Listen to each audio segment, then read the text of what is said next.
Okay, this is part 2. I hit about 9 minutes there of blabbing away. So, let me just get a little contact cleaner for that. And we'll wipe this up a bit. We'll check for damage on the mating surface.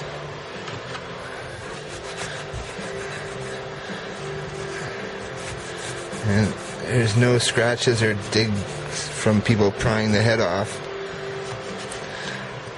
The number on it says UK patent number 697854. And on the top it says Corgas Sul, the head. I don't know if you can see that or not. If you'll be able to read that or not. But it says Corgasul, Corgasyl.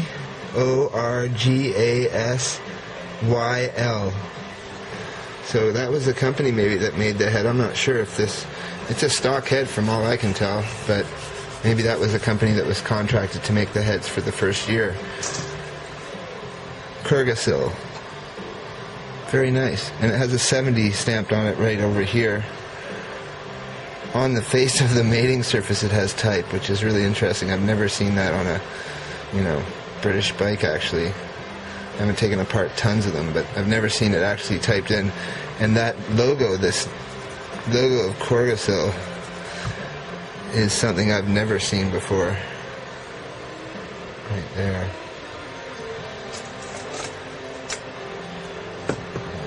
See if we can get lit here properly. It's right there at the top. So the domes look in good shape. There's no real damage to the valves or anything. They look well run. They all look even as well, which is nice. They're not looking like one is worse than the other. This is a bit more carbonated. But the front spigots are really nice. Look really thin-walled, but that might be stock. That seems to be stock.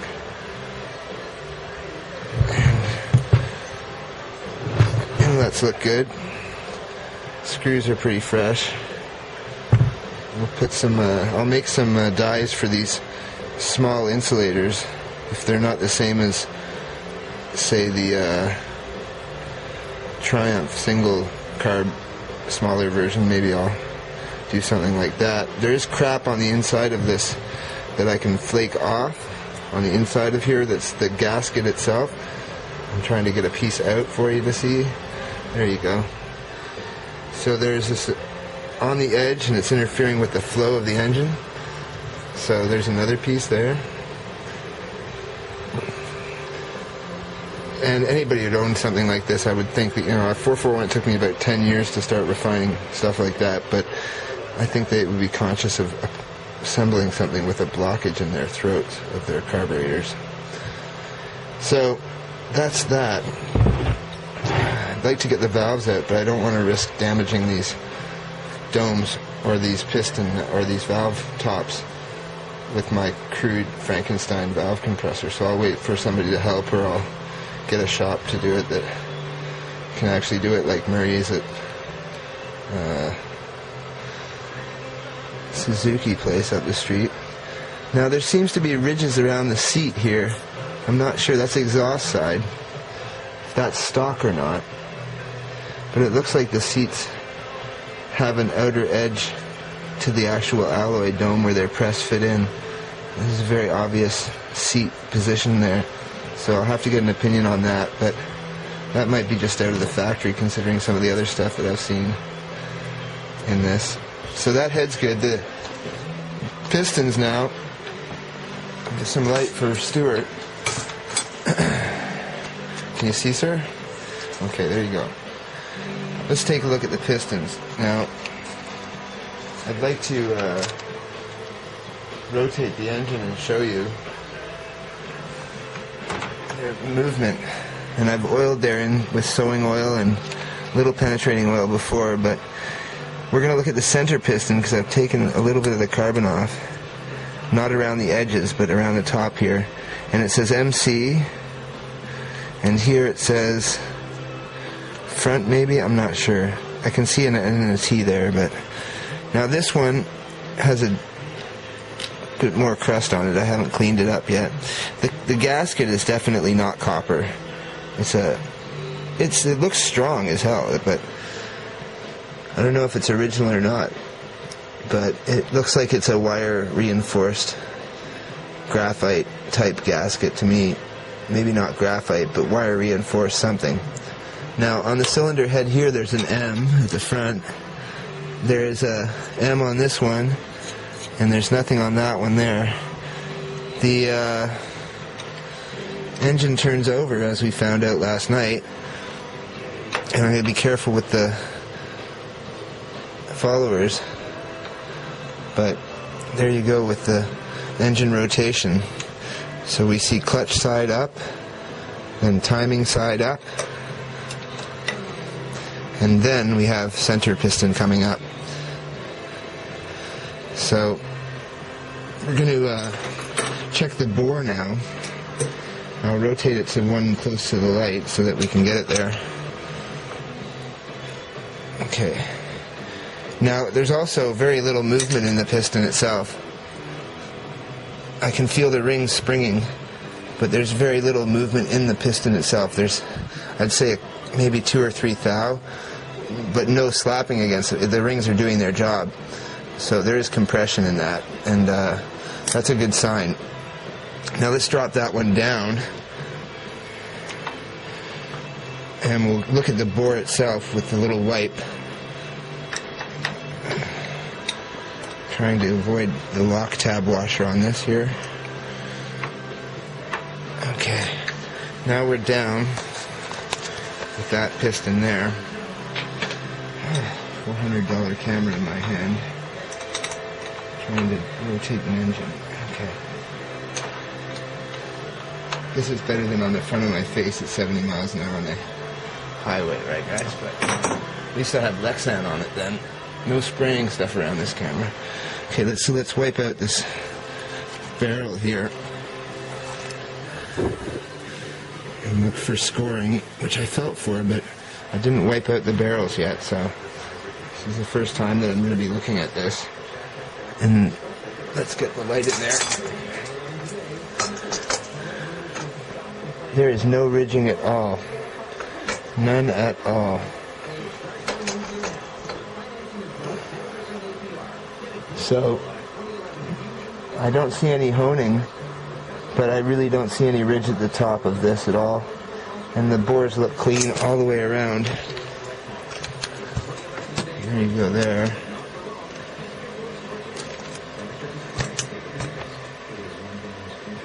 Hold it still for you for a while here, just so that you can look. And then we'll check the others now.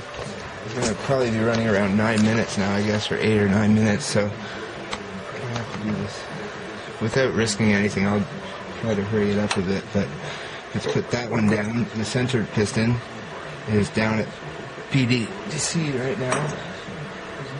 And where's my rag? Well, it is Friday night, so I dropped my rag, so let's wipe this piston bore out.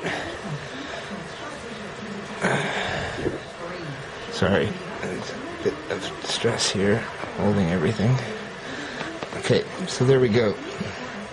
I'll get the light in there again. My bomber. There you go.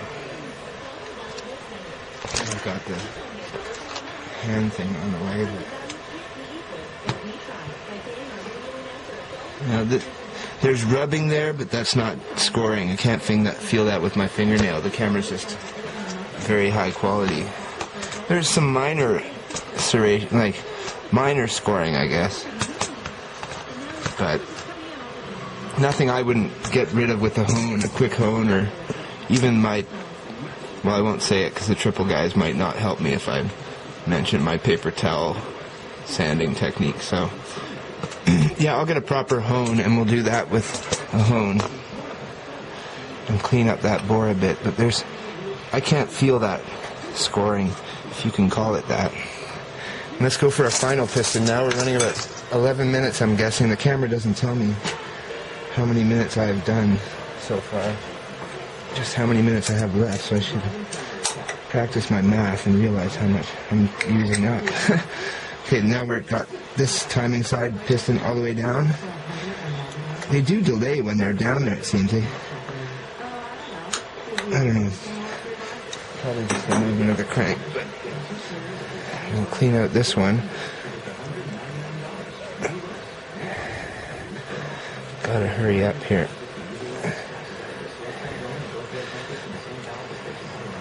Now, I'm using my techniques. I don't know what other people would be suggesting to do now, but I'm not doing anything risky of the bike itself, and I'm keeping all the oil ways clear on the push rod tubes.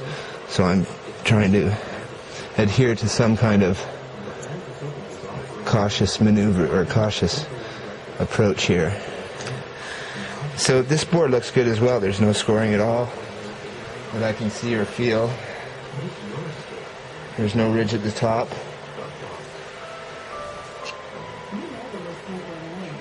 Nope, nothing I can really feel. Let's get the light in there.